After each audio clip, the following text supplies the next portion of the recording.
اسے معلوم ہوتا ہے کہ جب لوگوں کو اس بات کا علم ہو جائے گا کہ وہ خواہشات کو چھوڑتا ہے، کہ نفس مارتا ہے، شبہات سے اجتناب کرتا ہے، شک کی چیزوں سے بھی بچتا ہے، عبادات میں سخت مشقت برداشت کرتا ہے، کیسی سخت سردی ہو جناب وہ تہجد نہیں چھوڑتا، صدائے مدینہ نہیں چھوڑتا بھائی۔ ویسے حالات ہوں ہمارے علاقے میں تو وہ فائرنگ ہو رہی تھی، اتنی لاشیں گر گئیں، یار بڑا دلیر نڈر آدمی ہے، اس دن بھی اس نے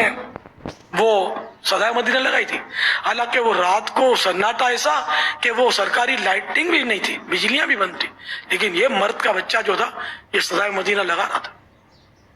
کیا یار، یہ لوگوں کو پتا چل گیا اور لوگوں نے وہ تعریف کر دی، ہاں ہے کام سے۔ اب تو دن میں 2 مرتبہ فجر آ جائے، اس تو چاہتا ہوگا 4 مرتبہ فجر آ جائے کہ میں کاش میں 4 مرتبہ صدائے مدینہ لگاؤں۔ یار ماں بدولت سے لوگ متاثر ہیں، لیکن یہ جو میں الفاظ کہہ رہا ہوں اس کا اس کو بھی احساس نہیں ہوتا، تو پتہ بھی نہیں ہوتا کہ میں اس کی وجہ سے پھول پڑا ہوں، احساس نہیں ہوتا، کوئی میں غلط کر رہا ہوں یہ احساس نہیں ہوتا، یہ سمجھتا کہ میں سب صحیح کر رہا ہوں، میں یہ اللہ کی عبادت کر رہا ہوں، لیکن یہ اس کے اندر یہ بیچارہ ریاکار ہوتا ہے، ریاکاری میں پڑا ہوا ہوتا ہے۔ تو بہرحال یہ کہ لوگوں کو علم ہو جائے گا کہ یہ خواہشات کو چھوڑتا ہے، شبہات سے اجتناب کرتا ہے، عبادات میں سخت مشقت برداشت کرتا ہے، تو ان کی زبانوں پر اس کی تعریف جاری ہو جائے گی کہ یار واہ، اور وہ اس کی تعریف میں خوب رطب اللسان ہوں گے، زبان ان کی تر رہے گی، خوب تعریف کریں گے، وہ اسے عزت و احترام کی نگاہ سے دیکھیں گے، اس کی ملاقات اور زیارت کو باعث برکت سمجھیں گے، اس کی دعا کی برکت میں رغبت رکھیں گے، اس کی رائے پر چلنے کی حرص کریں گے، اسے جہاں دیکھیں گے خدمت کریں گے اور سلام پیش کریں گے، محافل میں اس کی بہت زیادہ عزت کریں گے، خرید و فروخت اور معاملات میں اس سے مروت برتیں گے، مجالس میں اسے آگے کریں گے، ہے نا حضرت ارے ارے آپ یہاں تشریف لائیے، آگے بیٹھائیں گے، کھانے اور لباس میں اسے ترجیح دیں گے، اس کے سامنے تواضع کرتے ہوئے اپنے آپ کو چھوٹا ظاہر کریں گے، گڑ گڑائیں گے، عاجزی کریں گے،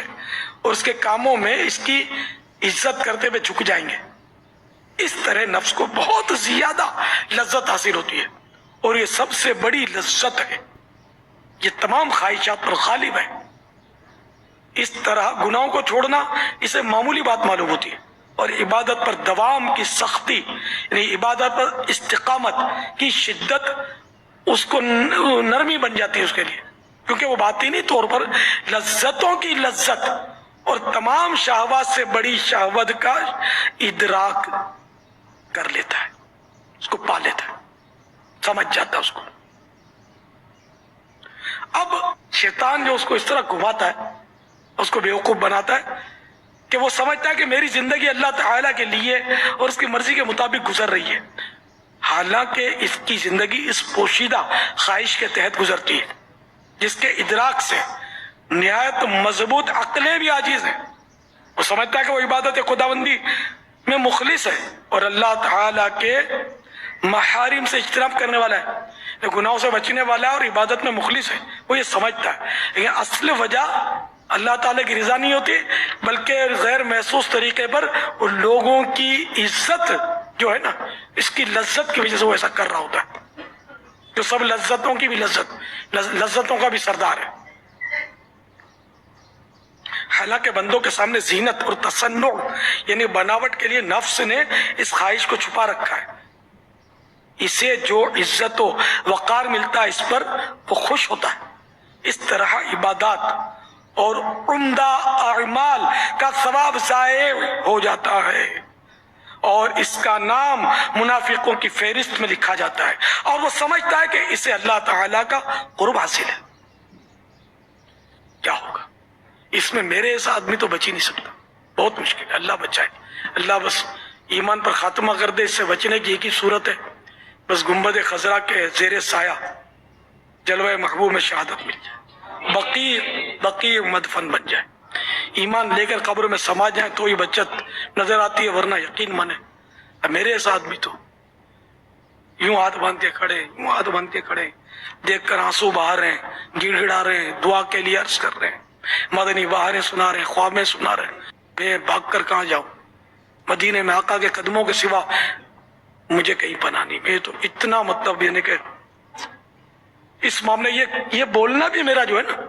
یہ بھی خطرے سے خالی نہیں ہے نا, اس میں بھی لوگوں پر ایک امپریشن ہی ہے نا کہ یار کتنا خوف خدا ہے.